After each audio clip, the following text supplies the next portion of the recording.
Moving on to the second topic of alkenes is modification of alkanes by the process of cracking. Cracking क्या था? Breaking down large alkanes into smaller alkanes by providing heat and catalyst as well. So cracking क्या होता है? Alkanes are hydrocarbons that can be produced by the addition reaction of hydrogen to an alkene or by cracking longer alkane chains. तो alkanes को कैसे produce करते हैं? तो one of the methods I told was hydrogenation. By the addition reaction of hydrogen, क्या होता है? Let's say I have ethene molecule C2 और मैं चार यहाँ पे हाइड्रोजन से attached C2H4. I'll react with hydrogen. Now what's going to happen? First of all, you'll see that the double bond will break. The double bond is going to break, and each of these hydrogen atoms, H2 is two hydrogen atoms, each hydrogen atom will be bonded on each carbon. But the final product बनेगा, that would be C2H6. कुछ इस तरह से बन जाएगा आपके पास. This would be your final product. So this is one method of producing alkanes. What is the second method? ये तो first method to produce alkanes. The second method is basically known as cracking. And this is done by breaking down larger alkane molecules. Yeah, larger alkene molecules. So crude oil है जैसे कि crude oil is a mixture of hydrocarbons containing alkanes, cycloalkanes, and arenes. Arenes कौन से होते हैं? These are non-aliphatic compounds, but they have a benzene ring, जो कि आप A2 level में हम पढ़ेंगे. A2, I will tell you what is a benzene ring molecule. So the crude oil is extracted from the earth in a drilling process and is transported to an oil refinery. At the oil refinery, the crude oil is separated into useful fuels by fractionation. This is a separating technique in which the wide range of different hydrocarbons are separated into fractions based on their boiling points. Again, I just told you what was fraction distillation. On the basis of boiling points, crude oil is separated into alkane fractions. However, the smaller hydrocarbon fractions, such as gasoline fractions, are in high demand compared to the large ones. Therefore, some of the excess heavier fractions are broken down into smaller and more useful compounds. Now, a lot of industries do not need crude oil. They want that break down crude oil into different products because smaller hydrocarbons, smaller alkanes, and smaller fractions have a higher demand rather than crude oil.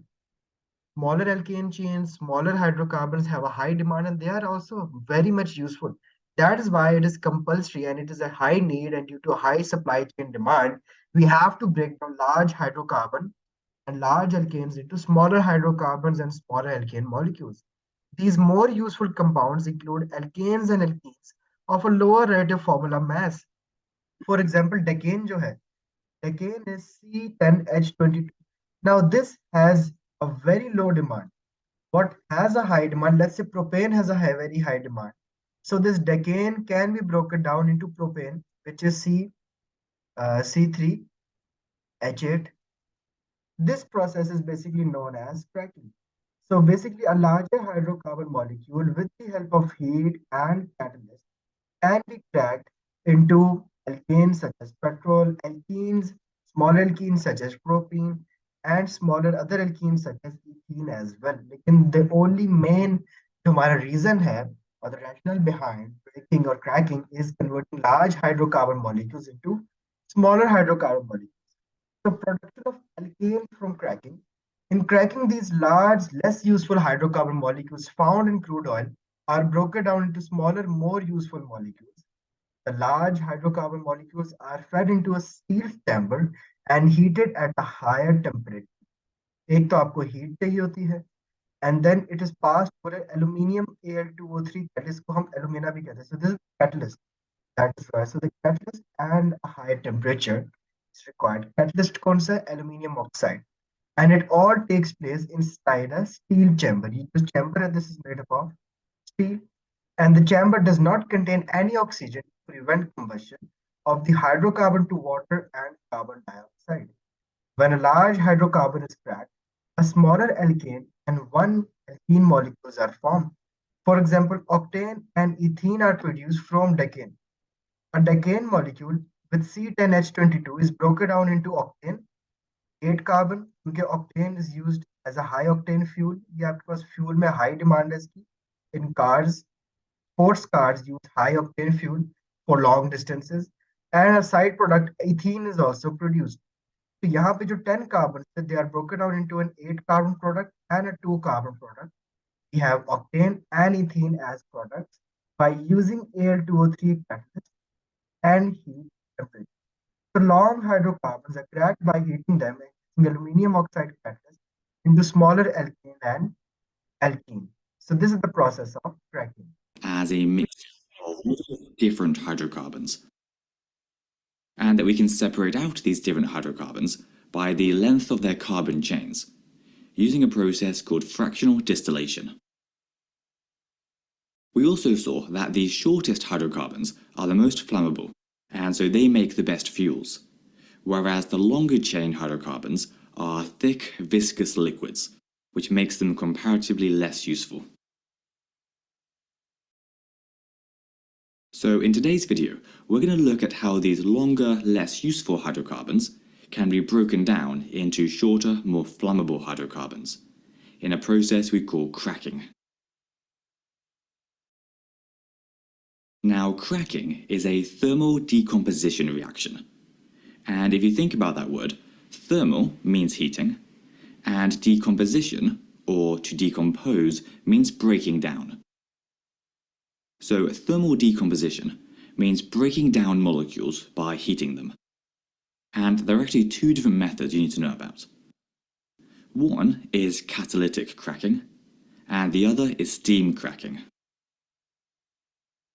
Regardless of which one of these we're going to do though, the first step is to heat our long-chain hydrocarbons and vaporize them, which just means to turn them into a gas. And if we were using catalytic cracking, we would have some hot powdered aluminium oxide ready as our catalyst.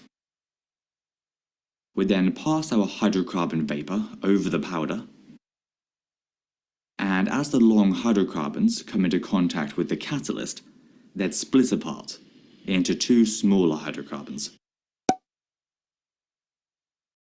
On the other hand, for steam cracking, once we've vaporized our hydrocarbons, we mix them with steam, and then we heat them to a very high temperature, which again causes the long hydrocarbon chains to split apart into shorter ones.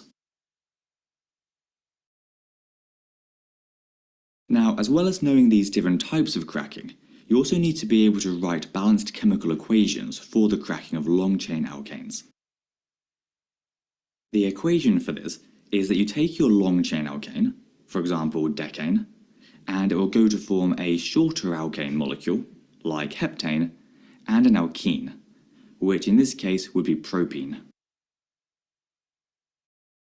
The important thing to remember here is that the number of carbons and hydrogens on each side has to be the same, just like with any other balanced equation.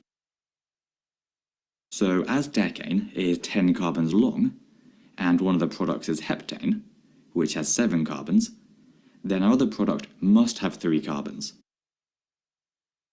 And if you did the same thing for hydrogens, you'd find that there aren't enough hydrogens left for both products to be saturated and have all single bonds. So instead, one of our products has to have a double bond, which is what makes it an alkene rather than an alkane. Instead of being a waste product though, these alkenes can be used to produce polymers, and also be used as starting materials for producing loads of other chemicals. Let's now have a look at a proper example. Decane, C10H22, can be cracked into ethene, C2H4, and one other hydrocarbon. Write a balanced equation for this reaction. So the first thing we do is write the equation with everything that we know so far. So decane goes to form some unknown alkane plus ethene. Then all we have to do is work out how many carbons and hydrogens our unknown alkane must have. To do this, we just take away the number of carbons and hydrogens of our known product, ethene, away from our reactant, decane. And whatever's left is the number of carbon and hydrogen atoms our unknown alkane must have. So 10 minus 2 carbons means that our alkane must have 8 carbons, and 22 minus 4 hydrogens means our alkane must have 18 hydrogens. So its formula is C8H18. And so we just write that into our equation.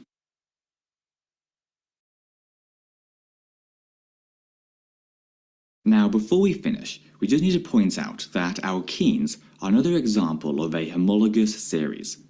So a group of similar compounds with similar properties, just like alkanes are. And the only structural difference between these two groups is that alkenes have a double bond, while alkanes only have single bonds. So we can say that alkenes are unsaturated, while alkanes are saturated. And this difference leads to two important features of alkenes. One is that they're more reactive than alkanes, so they're able to react with bromine. And specifically, you need to know that if we add bromine water to a solution of alkenes, then they'll decolorize the bromine water from orange to colorless. And this is actually the test for alkenes that you need to remember. The other feature of alkenes is that they can be added together to make polymers, because the double bonds can break to form 2 more bonds, and so they can bond to the adjacent molecules.